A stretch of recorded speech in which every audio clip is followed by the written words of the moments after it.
Hi, this is Marina from Dance Star Astrology and Happy New Year. Right, okay, let's start with the full moon for the 12th of January. So this is the first full moon for 2017 and it's an extremely emotional one. It's in Cancer Decan 3 and obviously a moon in Cancer, which is the sign that it rules, is going to be stronger than normal anyway. But Cancer Decan 3 is quite special in terms of its intensity. It's not just Cancerian, it also has the twins of Gemini in it. And the dark twin Pollux is in this decan, and it does get triggered by this full moon. So if you get this full moon in such an emotional decan, what will you get? Well, you will get volatile moods, you'll get devotion, you'll get extreme passion and deep intuition. Inside there might be a tempest raging, but at this time it is vital to display a neutral mask. If we are bitten at this full moon, we will not be twice but thrice shy. Under the surface of this lunation, the Gemini twins are playing tug of war. So yes, as I said before, this is the decan that contains the twin stars of Castor and Pollux. I've used a picture and I have no idea where I got it from. I can't remember. But it was a film, and it's a still from a film. So if anyone knows what film it is, I need to credit it on my website. So, yeah.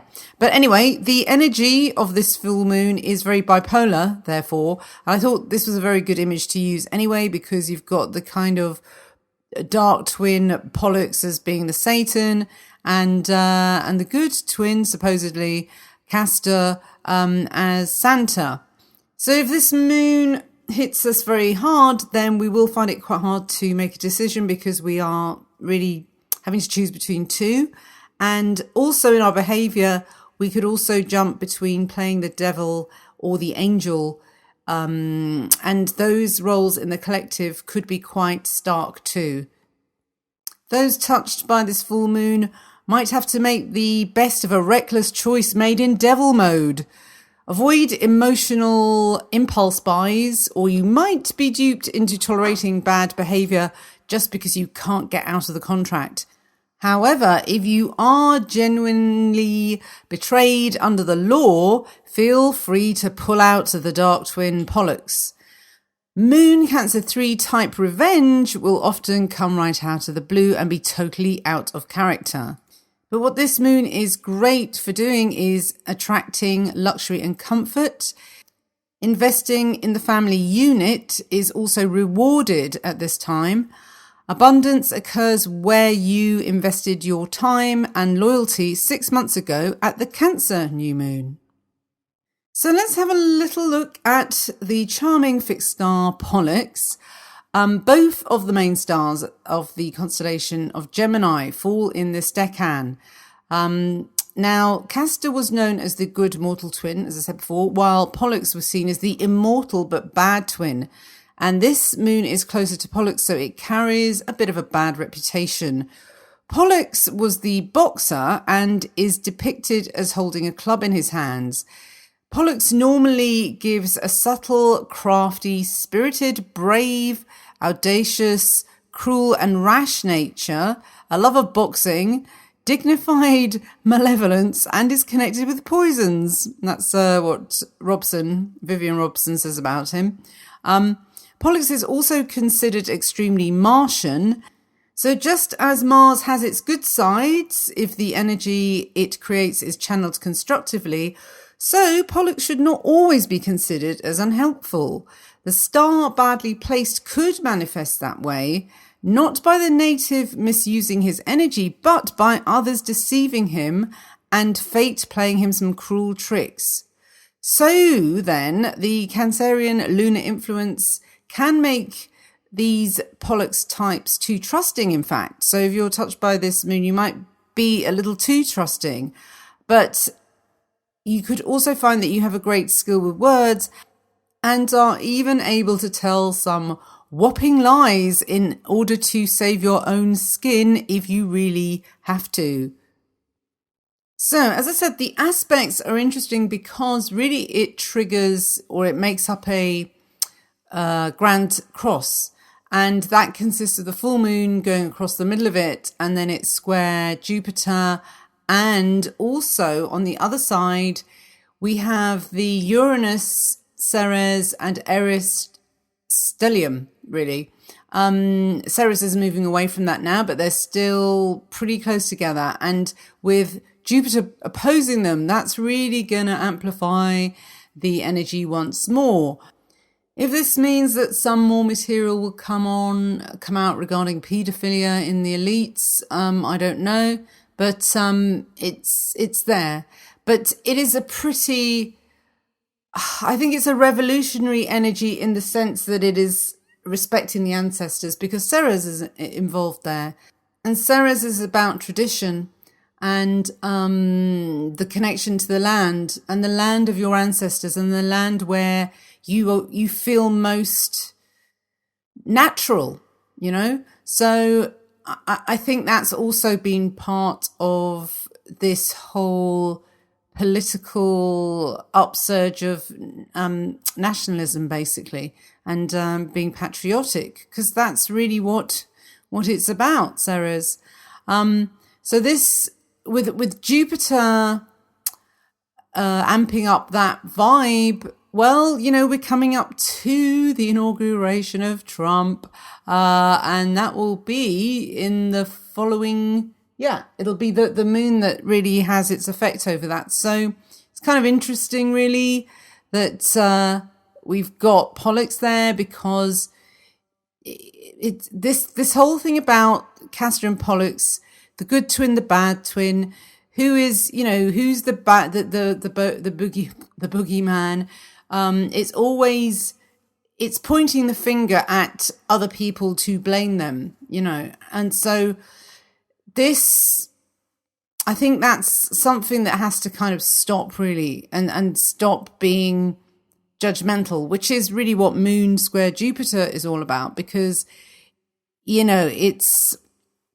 has very strong opinions on everything, but it could also be the collective just getting tired of judgmental attitudes.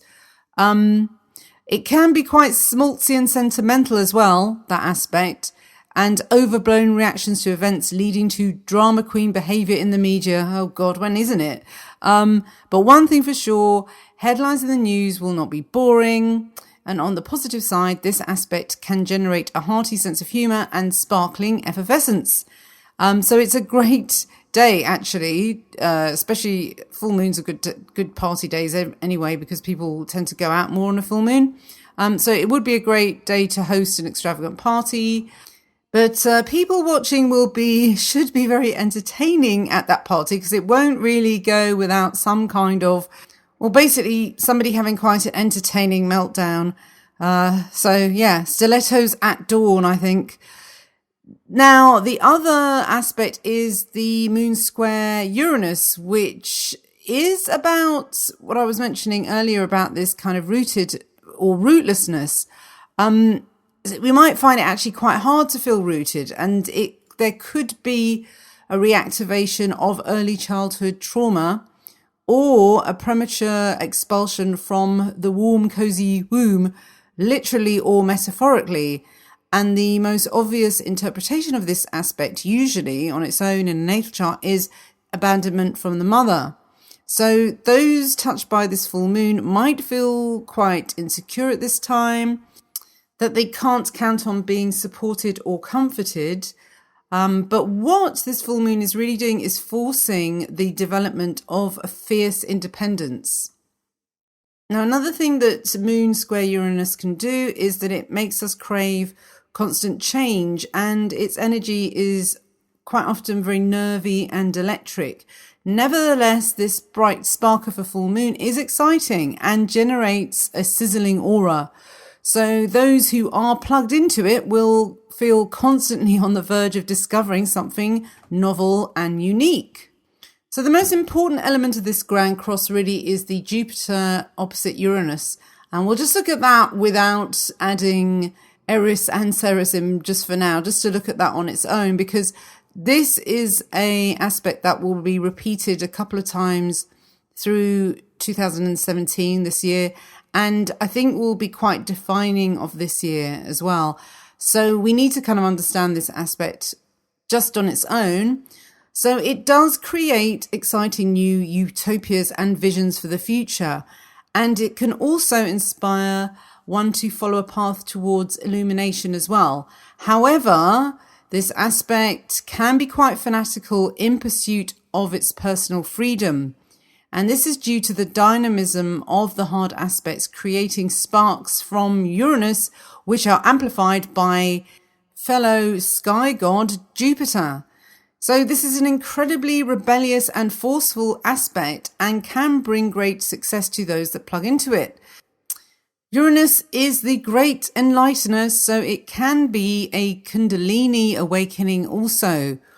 With Jupiter, spirituality and sex do merge after all, and Jupiter and Uranus both also share thunderbolts in common.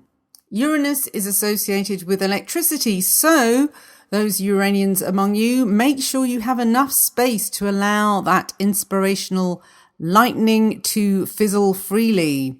So I think freedom is the biggest theme that comes out of this new moon.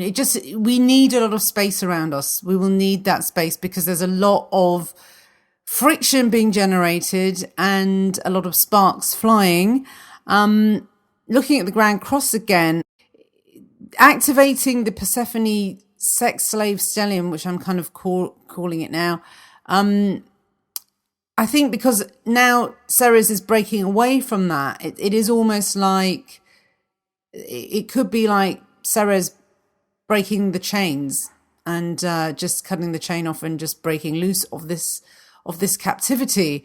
And also picking the picture that I used as well with the chain.